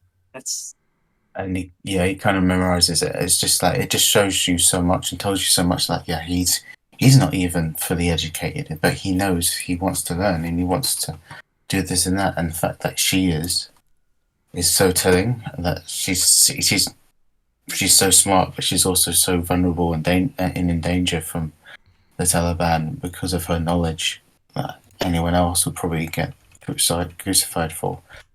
But it's so interesting that she trusts him and he trusts her, and then they kind of have this like friendship in mutual understanding without actually. Let's not make this public, but because it's something they probably neither of them want to admit to. But I found that really very touching indeed. And the fact he kind of saves the family. He's the one that was always there for her, and comes right back at the end and manages to do what he promised. He keeps his promise. Even after getting shot, and he was able to bring her father over his shoulder and carrying him on that wheelbarrow. It was like, yeah, it's all right. It's fine. You go. I mean, you're pretty sure he's good. Well, I guess. Wait, he was shot. I mean, no, he was shot. With medical attention, he'd be right. But at the same time, where they are, it doesn't look like it would probably be a nice recovery period. He probably would suffer long and hard, and probably would die from that. But, I mean, I think that's why it pans to like the moon with the. Did you say halo, Alec? Because I guess that's probably the best. Moon halo, yeah. That's his wife's. Well, I don't know I can't remember the name for it as well. But that's what it's not. Is it it's Ola? Really easy. It's actually really easy. It's Hola, which is Halo. Oh, right. You just Oh, yeah. you just reverse the vow. Hold on. So that's literally his wife's name, and he's like, look, it pans up to his wife, and it's like, oh, he's going to meet his wife. I guess is probably the best way to describe that. And it's like, oh yeah, he's probably going to die because even though he was shot with medical attention, he'll probably survive. Everyone is scrambling in that prison, so it's like, he's probably not getting it. Yeah. It's like, oh, sad, and but yeah, forgot about him learning his wife's name. That's a very sad scene as well. It shows the redemption arc for him. Now is Rob, you around? You stop watching the lights. Don't worry about Rob. All right. He doesn't. Emmanuel, Right. you around? You got a favorite scene? That's where he's asleep. He might be asleep. All right. So, I guess I'll go to your favorite scene instead. So I liked her second part of the story where Pavena was doing the scene with where she gets Harmona, motherfucker. There's a V in it. That's why I keep thinking it's wrong. It is not. There's no V. It's Pramona. It's not what everyone else has written. I mean, there is a V, is what I'm saying. But if it's pronounced differently, I don't know. But there is a V in there, 100%. I'm fucking checking. But in any case, her second story, where Suleiman gets the second item with the net, is always like a good scene for me because it has a friend, which is Shout, like you get with, let's say Parnona is Deliwa is the. I did just check it. Apparently, it's Parvana. They say it Parvona. Yeah. Okay. That's what I keep. I read it and I'm like, okay. No. So sorry for snapping at you. I apologize. I am a bad man. But I do like her friend's addition, Deliwa's addition to the story. That trying to makes it like more fun for this, because even though it's supposed to be a bit of like an epic and harrowing tale for that she's trying to tell, but she's like, no, it's just like the thing that was following her was an old horse, and it's like, yeah, sure, why not? It's like she adds to the story and keeps it a bit more light-hearted, but it still like makes the story a bit more, peaceful, I guess is what it is.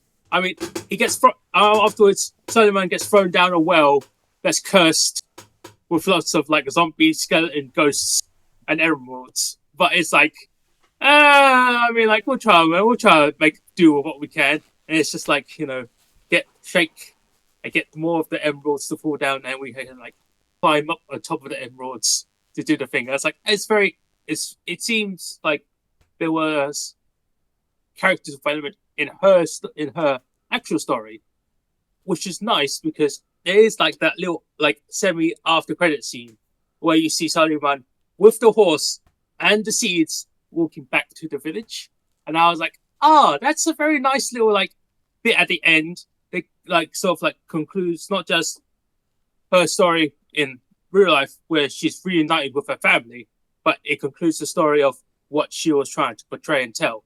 And I think that's very nice as well because it gives it a very more.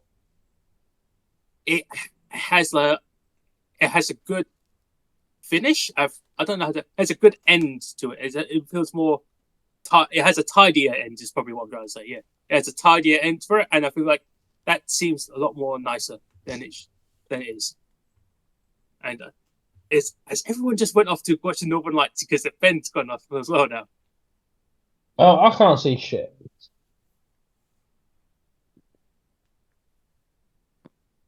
Well, it's a bit cloudy on my area as well, so it doesn't matter. So I can't see anything as well. All right, but like, Emmanuel, you there still? Because your phone is or your lights are flashing. That's the thing with these fake ass friends. They don't care when Aurora Borealis is on in your kitchen at this time of day, this time of night. That'd be it. In this part of the country, Yeah. localized entirely within your kitchen. I can't see shit, Simon. You got me here, right? I'm with you. All right, it's fine. Maybe it's just cloudy in our areas. It's fine. But I already took a lot of pictures already.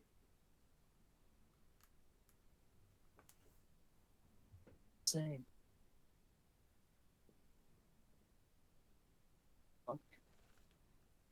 Wait, why was Pat not supposed to? What? I thought Pat was busy. He's just arguing with John on Andy Circus. What? Yeah, he's just. Well, it's Padme. Okay. Oh, I don't know what else. I mean, I guess we could talk about oh, right, Ben? Did you see Northern Lights? Yeah, no northern lights at all. No southern, no eastern, no western. Just blackness. I don't know if Emmanuel is still on because his screen flashes the green on when he's supposed to have some sound. I think he literally might just be asleep and just has his Yeah, he's phone. brilliant. But I don't know. I feel like if it's for any favorite scenes, I could ask for those two, but those two are. I guess just they're not just around. I guess it's fine. It's fine. I guess because it's a question of and ending statements. I feel for me this film was again when I first watched it was kind of rough because it was, but watching it again after a while, seeing how there is the more of a better silver lining than I first watched it initially. Shows that things can be rough and dark and abusive in that situation, but there can be there is light at the end of the tunnel, and I feel like there could be some hope for it. That was as you say that light in the tunnel. Rob, what was your favorite scene? That was great timing, man. I literally turned my camera on and you went, there is light at the end of the tunnel. Yeah, perfect. Rob, what's your favorite scene then? Oh, man. It's a difficult one for the favourite scene. I'm not sure how to approach it, to be honest. I haven't thought about it. Has everyone done their favourite scenes? Yeah, except for Emmanuel. We have. Can I just illuminate you on a fantastic pack one? Say that again? Can I illuminate you onto a fantastic pack one? Yeah. They're talking about the Gollum film. Gollum film? There's a Gollum film coming. Oh yeah, that was announced yesterday by one of the brothers. Really?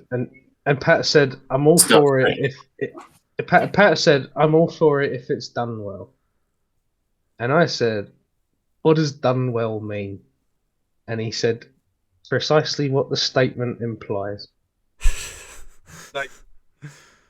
Like a steak? Or do you mean precisely what the statement implies? Fantastic. Very good. I like it a lot. I'm confused slightly because I'm thinking. An implication is something that you don't have to say, and precisely implies specifics. So I just immediately, I'm just fantastic. Just precisely what the statement implies. Something better. Something done well. What does that mean? It's done well. Cool. Yeah. That is precisely what the statement implies. That is. Well, it's just the statement where the younger generation go, "Oh, wait, let him cook until it's done well." Yeah, let him cook. Yeah, that's the statement he's trying to say. Done well. Is he comparing it to the video game? Is probably what it is, right? He brought up the video game. Yeah. All right. If he mean, all right, there's context there then. There's more context there, I guess, because video game was done shit. So if this is done well, hey, I get what he means by that. Okay, but there needs to be context. There needs just to be a little bit more context. That's what I needed. All right, okay, I see what he means. The only Gollum No, I'm no. interested in. It's literally just like I'll just say a nebulous statement, and then I'll say, and you'll go, what do you mean by that? And then I'll say precisely what the statement implies, and you'll have to just walk away. I don't know what else. Basically, Alec is nitpicking Pat's speech. That's basically it. No, it's a wonderful turn of phrase. You know, you just say, "I'd like things to be done better," and you say, "What do you mean by that?" And you say precisely what the statement implies. Like, what? What do you mean? Like, what are you saying? What specifically? But yeah, maybe I'm the only one laughing at that. I don't know. I feel like it's more just a lack of context. I feel like context will be required, or a little. You don't. bit. You shouldn't need it. Yeah, I think Alec's just nitpicking the way Pat speaks because it's just Pat. I would nitpick if it was something inconsequential, but it's just the words he said. No one else finds it funny. That's the problem. Well, you know, maybe maybe that's what we call a skill issue. Yeah, I am definitely more confused than anything else. But in any case, Rob, after our rambling, did you have a favourite scene? I have a favourite interaction. Do you have a favourite scene, and can you say what precisely that implies? So I did actually look for precision because so I've looked for the quote because I didn't want to get it wrong. So it's the interaction between, is it Shauzier? So it's between Shauzier and Pavana. And it's a bit where Shauzier says, "Have you ever been to the sea?" And Vivana says no, and then Shauzier says, "Neither have I, but I've heard that the moon pulls the water into the shore and back out again. I want to see that." I've found, I don't know if it's maybe like living by the sea, but it sort of, it makes you realise how much you take for granted. Because there was a night a couple of weeks ago where I'd been to the cinema and I was walking home along along the beach, and it's, I don't know, I mean, to be fair, like when I was walking along the beach, I was thinking like it's pretty mad that like this is my life now, is like going to the cinema and then like being able to take this route home. Like it's cool. Like I really like that I can do that. But when you see that kind of interaction between those two kinds of characters, it sort of, it makes you realise like how much is accessible to us that isn't to other people. Yeah. Yeah. I mean, yeah, it definitely shows you that, you know, for them the world was way bigger than it was for them. It's like, I want to see all these like mysterious things. I want to see what the sea is like because I've never been to it. And it's like, all right, yeah, so much of the world that they haven't had the chance to see, and that's why she's like saving money to try to get out of there. It's also like seeing it through like the eyes of somebody who's never seen it as well, because when I don't know, maybe it's different for other people, but when I walk along the beach, it's just like, yeah, that's the sea, that's what the sea does. Like, it's, you know, you don't really think too much of it. Like, it's just the sea has always come out and gone, it's always come in, gone back out, whatever. Like, that's how the sea works. But because these characters have never seen it, and they're thinking in terms of like, that's something that's being done by the moon. When you actually think of it in terms of like, yeah, that's what's happening, like the moon is like influencing what we're seeing right there. That's like, oh yeah, it's a really cool way to like, it sort of like refreshes what you're looking at. Yeah, I thought that was really nice. Yeah, that was a great moment. I think in general that speaks a lot about the context of the people who live in that town in that part of the world that not many of them have ever seen the sea and been to the beach, ever had the sensation of being on the sand with the waves, as we've kind of alluded to. It's quite interesting I that. mean, I think they probably got experience of being on the sand. Yeah, of course.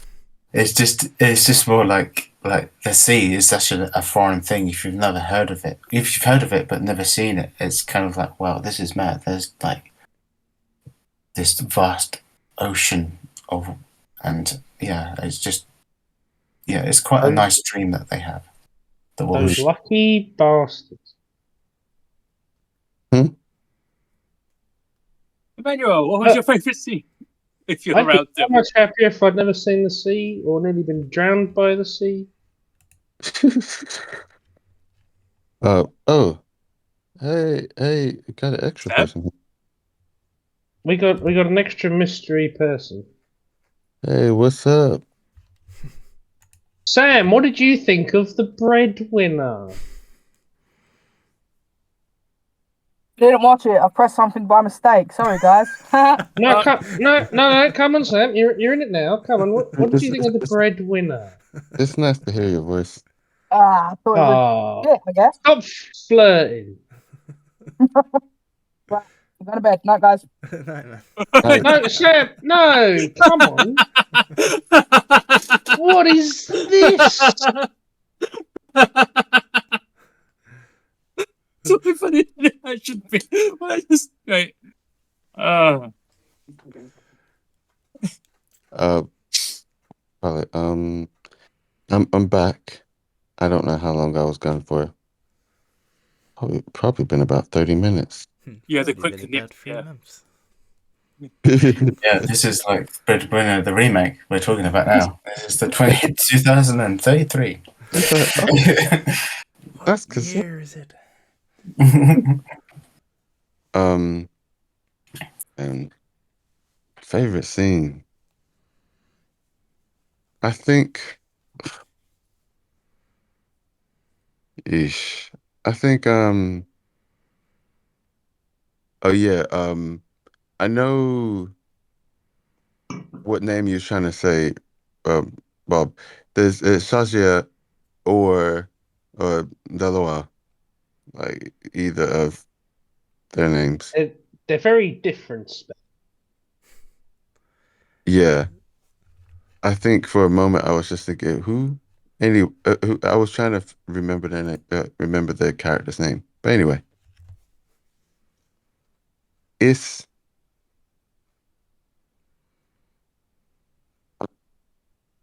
I think one thing that's really nice is I think was it Alec or someone else who reminded me about this the kind of part at the beginning of the film, the dad who's the teacher explaining everything. And then as a kind of circle, I only really just thought of it like this as well.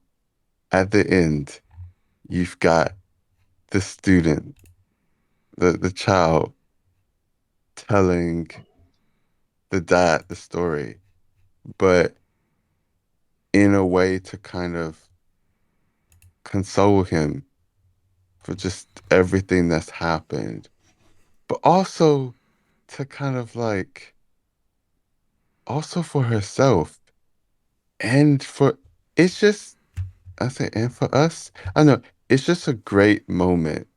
That's just the sum of many things. And after everything this people in his family have been through, this kid is there. The dad, I mean, we don't know like just what he's been through, what state he's truly in, or like what he has left in him. But the kid's telling him this story, and it's just like, you know what? Yeah, that's a great moment. That's a good moment. I think that's probably my favorite. Um, moments of like note or other kind of things that kind of come to my head. There's a part where, and obviously there's a lot to this, and obviously the family were in desperate times, and a lot's happened, but where the the mother was like to yeah, Parwana, I don't want you to like like she, the kid saying that, oh, I've been the breadwinner, like I could bring the money in, don't worry, and wait for dad, and XYZ. She's like, this is not the job of a kid. This is not fair. It's basically not fair for her. It's not her place. She shouldn't have to do that and risk her life. And it's so messed up because they would rather be doing this, but because they are two obviously women, they can't. There isn't a way that they can get away with this or do this. And it's it's just obviously a whole another product of the situation. It's so messed up.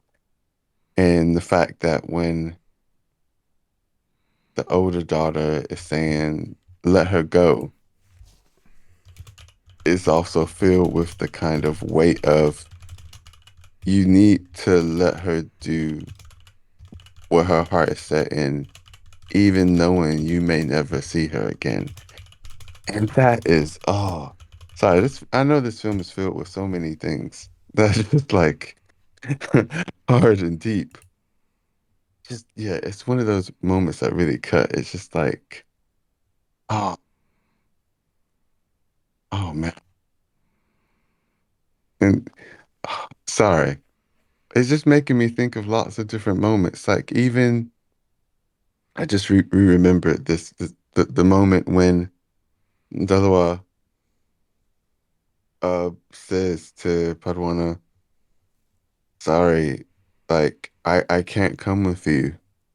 Like if I did, my dad would track me down and kill me. And it's not even like it's said with such seriousness as in, yeah, this would happen, I know. And it's just like, wait, so all this kind of the dreams that she has, she's basically waiting until he either dies or is in like into a point where she has no one coming after her and actually is free to go, possibly, and hopefully hasn't already been married off or something. Like it's so bleak. Oh man. Sorry. I'm just I'm sure you guys have already also talked about this stuff already and probably heard enough.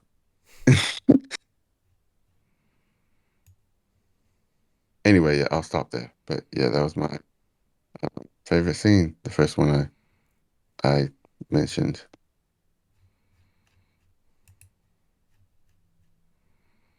I mean, like, well, I mean, Emmanuel, I mean, you don't need to worry about talking about it being bleak because I assure you, everyone knows that this film is kind of bleak. So you're fine. Don't worry about that. But it's just like, yeah, it's a. Actually, I feel like we actually missed talking about like the older sister throughout this call chat, even though she needs to be there because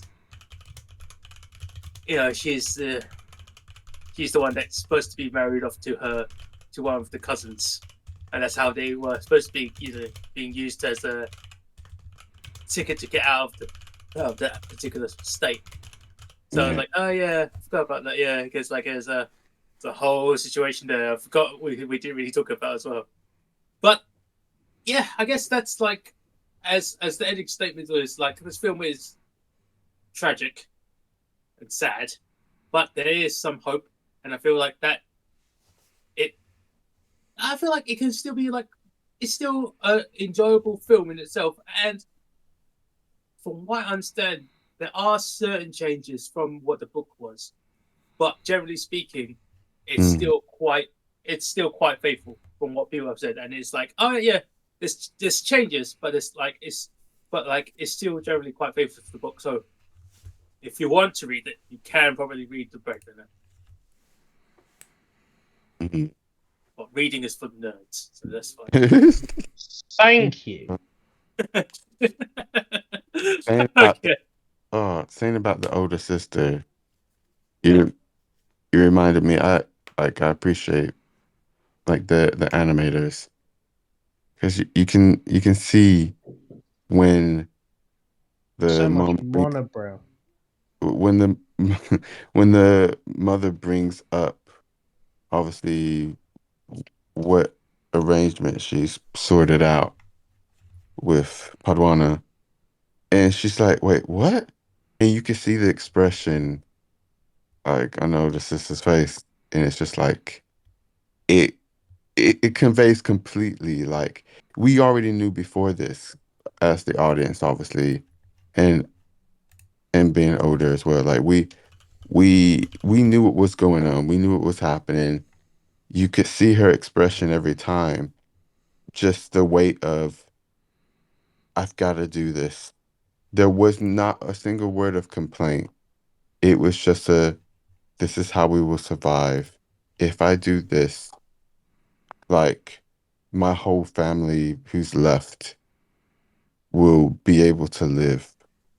That you know what? That I just got to do this. It's okay. And oh man, it's it's uh, just so good. Again, the respect to the respect that they give when they make this film. Anyway, sorry. Why are you apologizing? Uh, it is probably silly to apologize. I think it was just in my head. I think I guess there's moments where I'm like, oh crap, am I just rambling on? I don't know how long I've rambled on for. I'm just going off on one. Maybe I've been talking too much. You don't have to worry about You. that. Like, Well, I mean, we all ramble Yeah, for a bit. I feel that all the time. Don't worry, Manuel. Yeah. All our opening statements are just that. To be fair. Yeah, sorry about that. Sorry. Yeah. Thanks. Thanks, guys. Oh. I mean, actually, is there any other of anyone else who wants to do any other sort of like ending statements? I hate how much this shithead doesn't thank people. It gets on my nerves. Rashog fucking got her dad out and got shot and beat the guy up with his fists. And he brings her dad out and she goes, yeah. And then she just walks off and I'm like, you cunt. Why? And then the girl who she's doing all the work with gives her all her money and she says, see you at the beach. I'm like, fuck you. What are you, like, say thank you, you little asshole.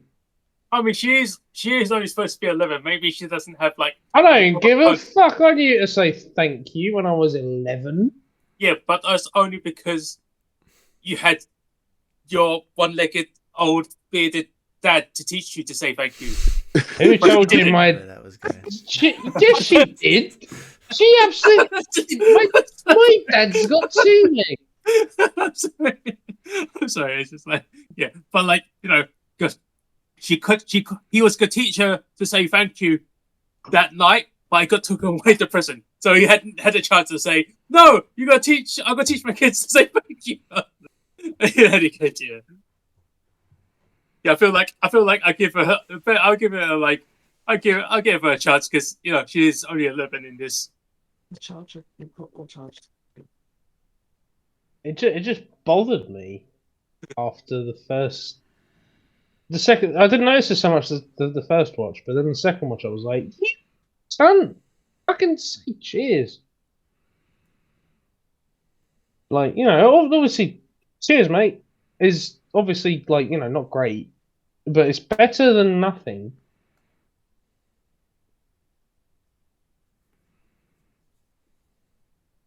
I think she does say thank you to the person who gives her the rice and the raisin, but that's probably about. Oh, well, isn't that nice? I'm glad she says thank you for the rice and not cheers for getting my dad out of jail and getting shot in the shoulder and beating the guy up with your hands and getting him all the way over to me and then bringing me a tart. So they thank you for any of that. Sorry, you've opened up a few things.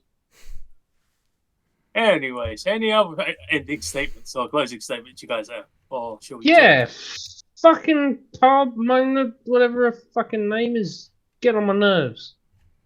Get on my nerves. So, Emmanuel is next, I guess? What? It's your choice for the next film. Oh, I didn't hear what you said. It kind of broke up for me. I just heard kids. Emmanuel? I was like, huh? But that was my connection, I think. Okay. Anyway, did you ask for my pick, right? Yes, please. Okay. So my pick. Whoops. Almost lost my pick to some milk. I'm just kidding. Anyway, my just saying random crap. My pick is actually it kind of works out because that was kind of funny. Oh brother, we're out there. Oh, interesting. Um, What the crap? That was on my list for next year, Manuel, or the year after that, I should say. He's Oh. good in it. It's Well, a there's great some film. Shakespeare here, isn't there? Yeah. yeah. Oh, brother, where art thou? I Coen was Brothers. actually there is some Shakespeare-ish kind of stuff, but it's also a nod to something else, but we get more into it on the actual call. But I ended up coming across this film because of The Northman in a weird way. Yeah, I can't But see the connection. Yeah, I was about to say, it's like, Guys, when we yeah. brought up the Northman, oh Emmanuel, you can't be doing this to me with your shirt off. When we did the Northman, did I mention that it being based on the Hamlet was it was so annoying because Hamlet is just a Hamlet, but you just move the H to the front. Did I go into that? oh, weird. Okay, I mean, I haven't watched that call yet. It's not weird really. It's more just I thought Shakespeare was better. Well, that's a whole conversation in itself, right? The answer's usually no. Yeah, we'll go into it. But in terms of watching it, are we still recording? Yeah. Well, I might not be here next week. That's a whole situation in itself. Does that Okay. mean you've died, or you just be absent? No, I will probably be Busy? steeped in seafood boil